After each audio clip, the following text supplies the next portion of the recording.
Şimdi ilk önce şöyle kısa bir özet yapabilir miyiz? Yani Rojava Suriye'de son durum nedir? Mesela şu anda Suriye'de ne olup bitiyor? Çok böyle dünya gündeminde de biraz alt sarara düştü Suriye. Çünkü İran Savaşı bütün her şeyin merkezinde duruyor. Hürmüz Boğazı, işte enerji fiyatları. Ama senin durduğun yerden baktığımız zaman Suriye'de, Şam'da, Rojava'da ne oluyor şu anda bu son dönemde?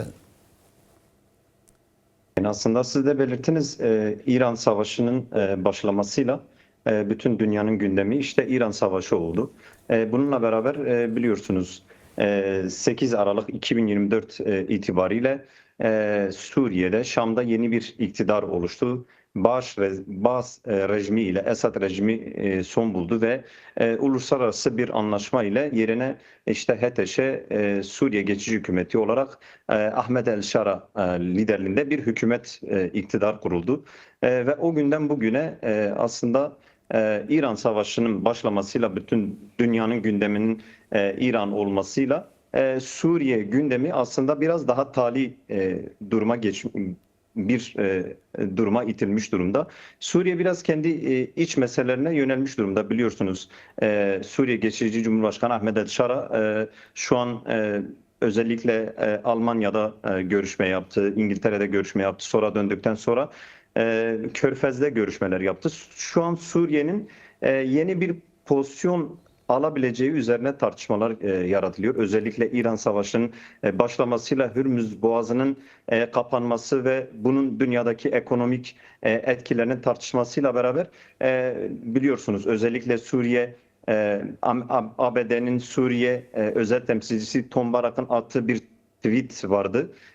İşte Suriye'nin Hürmüz Boğazı'nın alternatifi olabileceği üzerine attığı tweet, biliyorsunuz, bir önemli bir gündem yaratmıştı. Ondan sonra Irak petrolünün Suriye üzerinden Banyas, yani Suriye üzerinden Latkiye bölgesinde Banyas limanından dünya pazarına açılmasıyla beraber Suriye'nin yeni bir pozisyon alabileceği tartışılıyor. Bu temelde şu an Suriye'de yeni bir kabinenin oluşması gündemi var. Özellikle Avrupa Birliği ile Suriye'nin belli bir ilişki geliştirme gündemi vardı, biliyorsunuz. Avrupa Birliği'nin zirvesi vardı Güney Kıbrıs'ta. Suriye Geçici Cumhurbaşkanı Ahmet El-Şara da özel bir davetle katılmıştı. AB'nin özellikle Suriye üzerinde yaptırımların kaldırılacağı ve AB'nin Suriye'yi bir alternatif olarak özellikle Akdeniz ve yine Körfez'den bir ticaret yolu olarak kullanabileceğine dair tartışmalar dururken Suriye, yani yine aynı şekilde evet, bir iç savaş yaşandı. İşte 2011 yılında bir iç savaş başladı ve Esad rejiminin devrilmesiyle uluslararası arenada bu iç savaş sonlandı denildi. Fakat mevcut haliyle HTŞ'nin, yani gelmesiyle, Şam'da Suriye Geçici Hükümeti'nin kurulmasıyla beraber biliyorsunuz Suriye Geçici Hükümeti öncelikle Alevilere saldırdı. İşte Latkiye'de, Tartus'ta, Humus'ta, Hama'da, sonra Süveyda'da Dürzilere saldırdı. Akabinde işte 5 ve 6 Ocak'ta büyük bir kuşatma ve saldırı ile Halep'te Şeyh Masud ve Eşrefi'ye saldırdı. Daha sonra 15 ve 16 Ocak'ta Kuzey ve Doğu Suriye ile Rojava'da Kürtlere saldırdı. Bu saldırı halen işte Alevilere yönelik, Hristiyanlara yönelik, Süveyda işte Dürzilere yönelik böyle büyük kapsamlı çatışmalar sürmese de Evet. mevcut çatışmalar sürüyor. Peki bir şey soracağım. Az önce önemli bir şey söyledin. Bir tartışılıyor, konuşuyor dünya basında da. Aslında bugün Washington Post'ta bir makale vardı. Sanırım Washington'da New York Times'ta, yanılıyorsam özür dilerim izleyicilerden. Amerikalı yazarlar ve de kanat önderleri şöyle diyor. Suriye'de istediğimizi başaramadık diyorlar. Ve istediğimiz şekilde olmadı gibi sözlerle söylüyorlar. Şimdi Tom Barak'ın söylediği bu Irak petrolünün Banyas'a ulaşması, oradan Akdeniz'den dünya pazarına açılması, tamam, bir fikirat olarak hoş geliyor, kulağa hoş geliyor. Peki Suriye hükümeti, Suriye rejimi bu kadar kırılmış, dökülmüş, Suriye iç savaşları olan, iç problemleri olan, hala Rojava meselesi çözülmemiş, Druzi meselesi çözülmemiş, Alevi meselesi çözülmemiş bir Suriye böylesine bir enerji koridoruna ev sahipliği yapabilir mi? Sence şu andaki Ahmet Erşara yönetimi buna ne kadar yatkın veyahut da yeni değişiklik bununla alakalı mıdır sence? Yani ben başta şunu söyleyeyim. Sonda söylenmesi gerekeni ben başta söyleyeyim.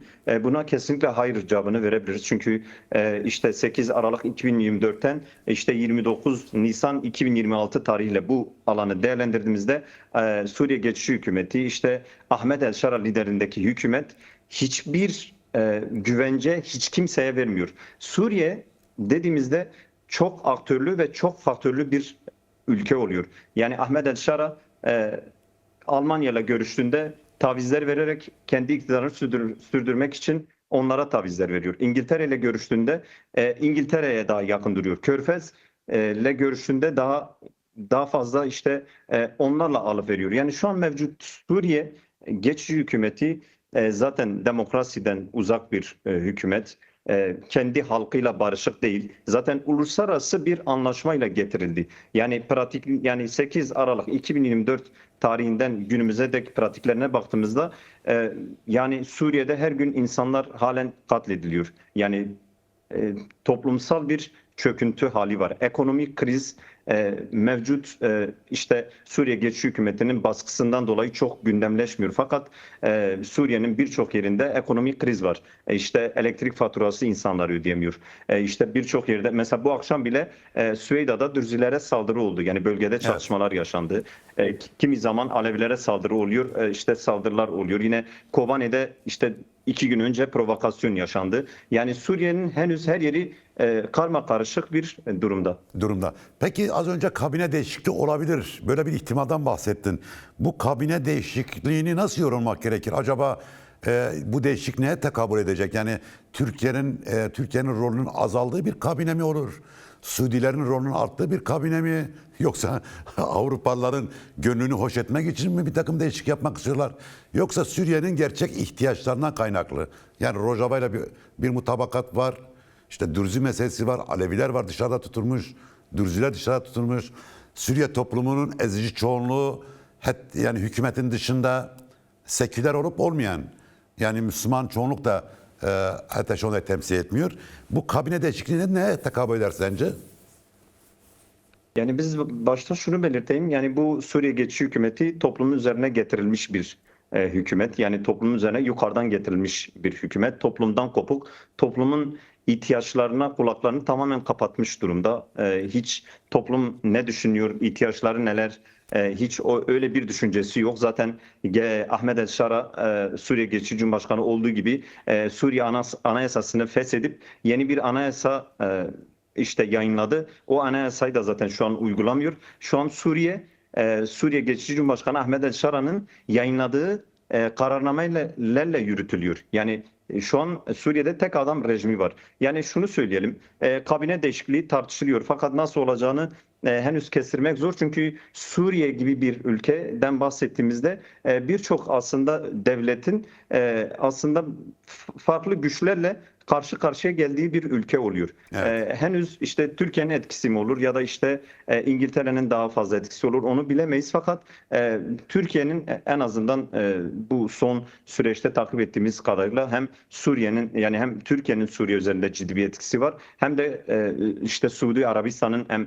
ekonomik anlamda işte çok fazla fonladığı bir hükümet var. Yani bir çatışma söz konusu, fakat henüz kabinenin nasıl olabileceği üzerine bir renk verilmiş değil, fakat tartışmalar devam ediyor. Peki bir soru daha, yani Ahmet El-Şara adım atarken İsrail'e ne kadar dikkat ediyor? Yani İsrail'le Ahmet El-Şara arasında nasıl bir gerginlik ve de nasıl bir uyum var, onu sorayım.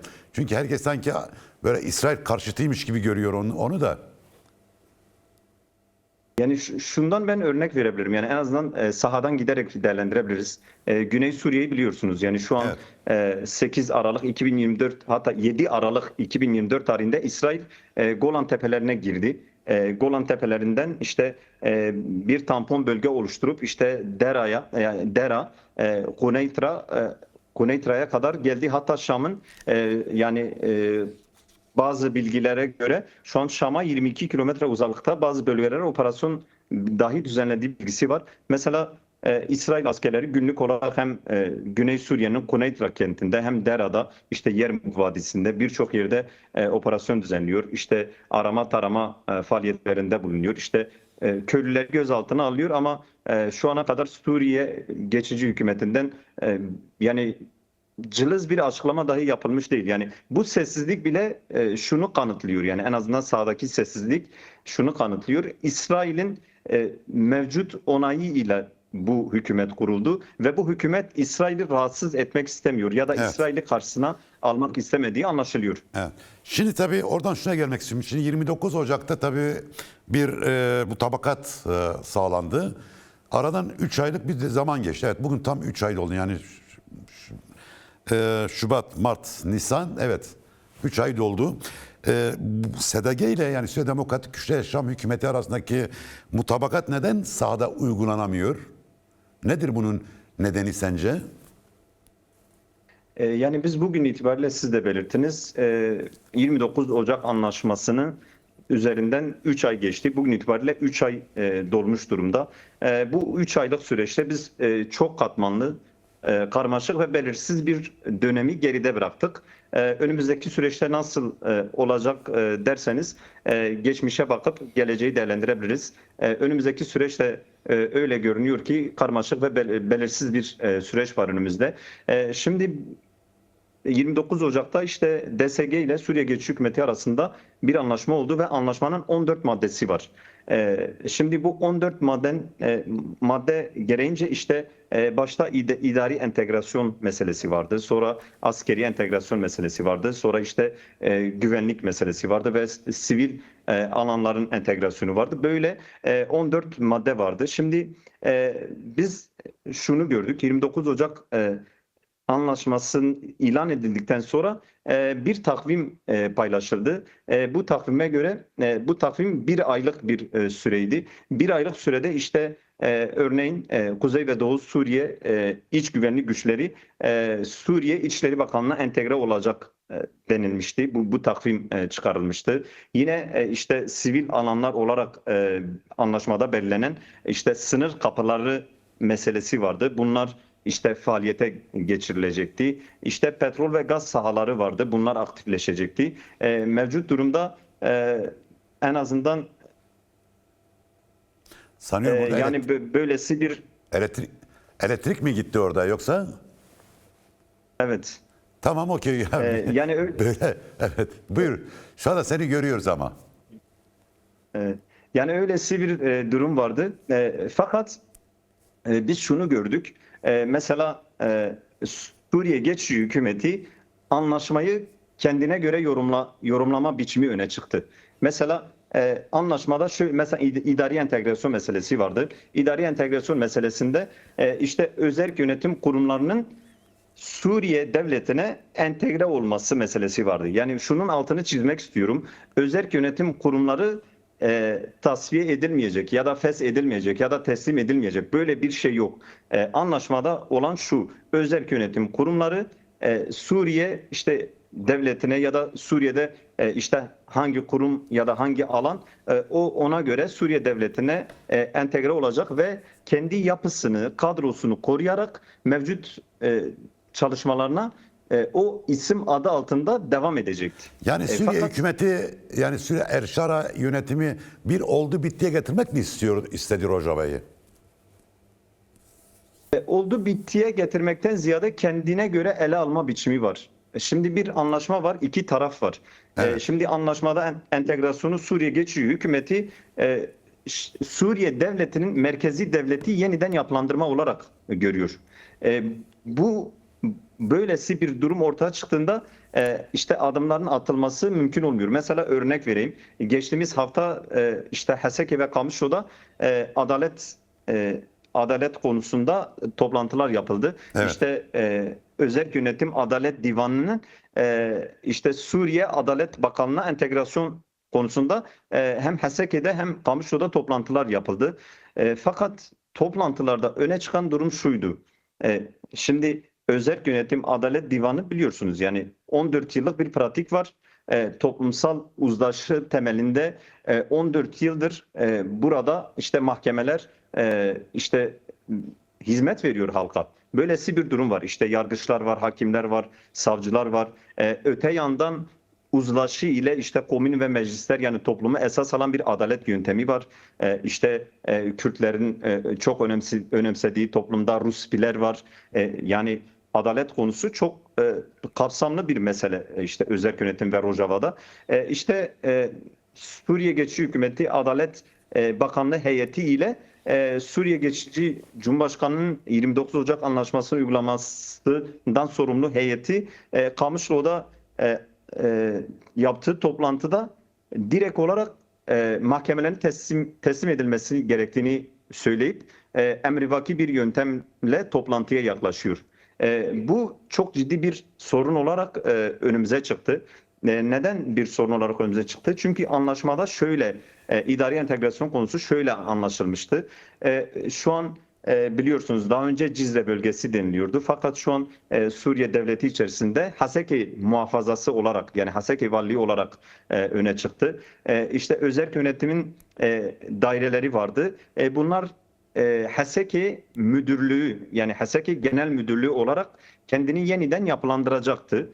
Bu temelde özerk yönetim her konuda mesela sağlık konusunda işte sağlıkla ilgili uzmanları bir araya getirerek işte onlar bu konuda çalışıp sonra hükümetle işte hükümetin işte diyelim Sağlık Bakanlığı'yla toplantılar alıp mevcut bölgede sağlık alanında nasıl daha iyi hizmet verilmesi gerekeceğine dair toplantılar yapacaktı. Fakat işte yine atamalar meselesi vardı. Baştan şunu anlatayım. Özerk yönetim kendi komitelerini kurdu. Suriye Geçici Hükümeti kendi komitelerini kurdu. Özerk yönetim kendi komiteleri içerisinde tartışmalarını yapıp işte Suriye Geçici Hükümeti de kendi tartışmalarını yapıp bu iki komite bir araya gelip yani Suriye Geçici Hükümeti'nin komitesi ve Özerk Yönetimi Komitesi bir araya gelip ortak bir yöntemle hem müdürleri atayacaktı hem de Evet. daha özel yönetim kurumlarının entegrasyonu belirleyeceklerdi. Fakat Suriye Geçici Hükümeti bu yöntemi esas almayarak işte birçok atamayı kendisi yaptı. İşte birçok yerin teslimiyetini isteyince süreç biraz şu an ağırdan ilerliyor ve Suriye Geçici Hükümeti'nin esasen yaklaşımı ortaya çıkmış oluyor. Nerelerde kriz var dersek aslında krizden ziyade belirsizlikler meselesi var. Mesela anlaşmada yerinden edilmiş kişilerin yerlerine dönmesi meselesi vardı. İşte en önemlisi Afrin, Serikani ve Grispi. Yine DSG'li tutsakların yani bu daha çok toplumda esirlerin serbest bırakılması meselesi deniliyordu. Bu iki madde toplumsal açıdan bir insani mesele olarak Şimdi görülüyordu. bir şey sorabilir miyim? Fakat Doğan belki izleyicilerimiz merak ediyordur. Şu anda Suriye Geçici Hükümet'in elinde ve hatta esir aldığı ne kadar Suriye Demokratik Güçlerine ait savaşçı ve hatta insan var? Serbest bırakılmayan yani. şimdi son sayı Haseki valisinin belirttiğine göre 200 ile 300 arasında tutsak var. Şimdi sayı belirsiz. Neden belirsiz? Çünkü Suriye Geçici Hükümeti şeffaf bir yaklaşım içerisinde olmadığı için biliyorsunuz mesela Afrin'den işte Halep'ten Kuzey ve Doğu Suriye'nin birçok kentinden işte kimileri işte mesela işte diyelim bir DSG'li ya da işte bir DSG'linin yakını Şam'a hastaneye bile gitmişse o belli bir noktada gözaltına alıp işte o şu an esir olarak sayılıyor ya da tutsak olarak sayılıyor. O yüzden bir sayı belirsizliği var ve 200 ile 300 arası bir sayı belirtiliyor. Evet. Peki yani Serikani'ye dönüşler, Grespi'ye dönüşler de başladı mı yoksa bu konuda bir takvim oluştu mu yoksa hala ciddi bir kriz alanı mı bu mesele? Afrin'e dönüşler gibi. Şimdi Gresip'e dönüşen henüz hiçbir takvim zaten yok. Halen alan çok belirsiz. Gresip'e özellikle çok belirsiz. Türkiye'nin ve ona bağlı silahlı grupların hakimiyeti çok fazla. Henüz Gresip'e dönüşler tartışılmış dahi değil. Fakat Serikani'ye artık güvenli dönüşler tartışılıyor. Kimi çalışmalar yapılıyor. Serikani'ye dönmek isteyen şu an 14 bin insan resmi olarak Serikani işte geri dönüşlerin komitesine isimlerini yazdırmış durumdalar. Fakat şu an Serikani'de de durum yine belirsiz. Yani henüz Türkiye'nin mevcut bölgedeki hem askeri varlığı hem de Türkiye'ye bağlı silahlı grupların varlığı hem de Türkiye ve ona bağlı silahlı grupların dışarıdan Arapları işte Arap halkından mensup kişileri getirip işte Serikani'nin demografisini değiştirmek için getirdiği insanlar ve o insanlar birçok işte Serikanili Kürtlerin evlerinde ve şu an geri dönüşleri dair bir takvim çıkmış değil. Evet. Tartışmalar sürüyor. Evet. Şimdi tabii YPJ konusu da çok önemli. Yani bunu kırmızı çizgi olarak nitelendirdi özel yönetim Suriye Demokratik Güçleri. Benim sorum şu: neden bu resmi kabul meselesi böyle stratejik bir önem kazandı? Çünkü YPJ çok önemli stratejik bir mesele. Yani hem Rojava için biliyorsunuz kadın meselesi ve eğitim meselesi kırmızı çizgi olarak lanse edildi. Yani altı çiziliyor. Yani özellikle onu belirtelim. Hem toplum hem bunu halk yani bunu belirtiyor hem de siyasiler belirtiyor. Yani bir bütünen Rojava tekrar belirteyim. Hem eğitim meselesini hem kadın işte bunun parantez içinde YPJ'de diyebiliriz. Kırmızı çizgi olarak şey yapıyor. Şimdi mesele sadece askeri değil YPJ meselesi. Aynı zamanda ideolojik ve siyasi bir mesele oluyor. Ve bir kırılma noktası olarak bu meseleyi görebiliriz. Şimdi Suriye Geçici Hükümeti bu konuda ne diyor? Bu konuda çok basit bir yaklaşım içerisinde girdiğini belirtebiliriz. İşte Suriye Anayasası'nda işte kadınların Suriye ordusunda olmadığı için işte YPJ'nin de Suriye ordusunda yer alamayacağını belirtiyor. Ama aslında bu tamamen bir kılıf.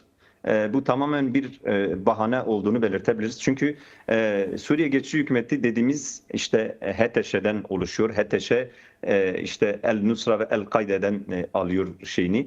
Kadına bakışı belli yani ideolojik bir bakış açısına mensup. Kadın onlar için kadın yaşamda, siyasette birçok alanda kadın yok hükmünde. O nedenle Evet. YPJ'yi de kabul etmiyor. Ve Rojava için de YPJ çok önemli. Çünkü YPJ 2013'ten hatta işte Rojava devrimin başından beri işte hem savaşıyor, DAEŞ'e karşı savaşıyor, uluslararası bir meşruiyet kazanmış durumda. Ve şunu başta belirteyim yani Rojava devrimi dediğimizde herkesin aklına kadın devrimi gelir ve kadın devrimi de yani YPJ ile bilinir. Yani YPJ bir semboldür Rojava için. Eğer YPJ'nin kabulü Rojava'nın statüsünün kabulü anlamına gelir ve Rojava'nın uluslararası bir meşruiyet kazanması anlamına gelir. Bunu hem başta belirttiğim Suriye Geçici Hükümeti istemiyor hem de en çok Türkiye istemiyor. Türkiye'nin bu konuda bir baskısının Suriye Geçici Hükümeti'nin üzerinde olduğunu ben özellikle ifade etmek istiyorum. Çünkü Türkiye Rojava'ya baştan beri işte Kürtlerin mevcut statüsünün olmaması temelinde politikalar geliştirip işte 2016'da Azaz'a, Calablus'a, Baba saldırmasıyla sonra 2018'de Afrin'e saldırmasıyla sonra 2019'da Serikaniye ve Grespiye saldırması ve sonra 2024'te Minbiç sonra işte Halep'te başlayan saldırılarda Türkiye'nin rolünü hepimiz biliyoruz. Bu temelde YPJ meselesinin de Evet. bu minvalda olduğunu belirtebilirim. Tabii ayrıca Türkiye biliyorsun çok büyük hava saldırıları yaptı. Rojava'ya yönelik çok ağır suç işledi, cinayetler işledi bu SİHA'larla, dronlarla. Onu da tabii belirtmiş olayım. Şimdi tabii bu 29 Ocak'tan itibaren mutabakat meselesi, varlığa mutabakat meselesi az önce sen özetledin. 3 aydır kıran kırana bir müzakere yürüyor. Aslında Rojava Kürdistan olduğu yerde duruyor. Fakat buna rağmen bazı kesimler şöyle bir takım propagandalar yapıyorlar. Sanki bu entegrasyon süreci Rojava'nın eritmek üzere olduğu bir süreç olarak anlatıyorlar ve böyle gösteriyorlar. Bu böyle midir yoksa yani bir erime var mı yoksa aslında bu entegrasyon süreci son tahlilde, son aşamada fiili bir özelliğin kabulü anlamına geliyor mu? Yani şunu başta belirteyim mesela şu an Rojava'da yine Kürtçe eğitim birinci sınıftan üniversiteye kadar henüz devam ediyor. Yani şu an mevcut işte Suriye Geçici Hükümeti gelip bir alanı kontrol etmiş değil. Rojava olduğu gibi yerinde duruyor. Hem eğitimiyle, sağlığıyla, tüm kurumlarıyla mevcut işte gücünü korumaya devam ediyor. İşte Demokratik Suriye güçleri evet işte askeri entegrasyon temelinde işte Derik'te bir Tugay, Kamışlı'da bir Tugay, Haseke'de bir Tugay, Kobani'de bir Tugay olarak yeniden yapılandırılıyor. Yani bir yere gitmiş değil, feshedilmiş değil, kimse silahlarını bırakmış değil. Mevcut durumda işte görevleri başında şu an devam ediyor.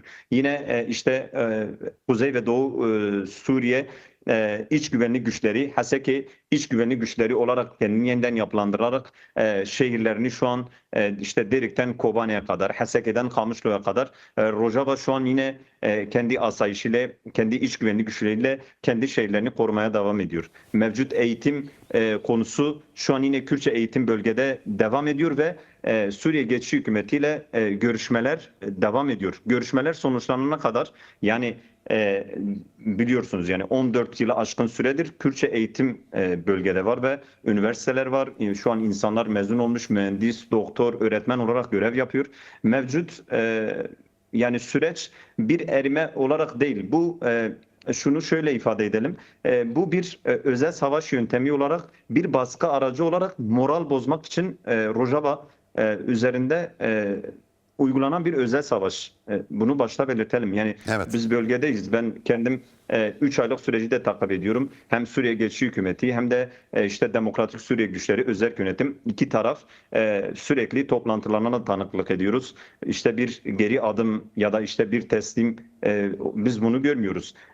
Toplantılar yapılıyor. İşte mevcut özel yönetim kendi kurumlarını koruması için gerekli tüm önlemlerini almış durumda. Yine Demokratik Suriye Güçleri kendi askeri yapısını koruyor. Bu temelde entegrasyona yaklaşıyor ve Rojava yani özel yönetim şöyle ifade ediyor entegrasyonu. Demokratik bir entegrasyon yani demokratik entegrasyon süreci olarak ifade ediyor. Yani en azından mevcut Rojava'nın tüm hem kazanımlarını hem kurumlarını korumaya devam ediyor. Sonuç ne olur bilemeyiz. Çünkü 3 aylık geçtiğimiz süreçte karmaşık, çok katmanlı ve belirsiz bir süreci geride bıraktık. Çok provokasyonlar gördük güveni bozmak için. Bu süreç nasıl olur bilemem ama hem DSG hem özel yönetim yani kendi mevcut yapısını korumak için sonuna kadar direneceğini ifade ediyor. Evet. Çok teşekkürler Doğan Cihan. Tecrübeli gazeteci arkadaşımız Rojava'dan katıldın. Çok sağ ol, çok var ol. Verdiğin bilgiler gerçekten çok kıymetliydi. Sana ve arkadaşlara kolay gelsin diyorum.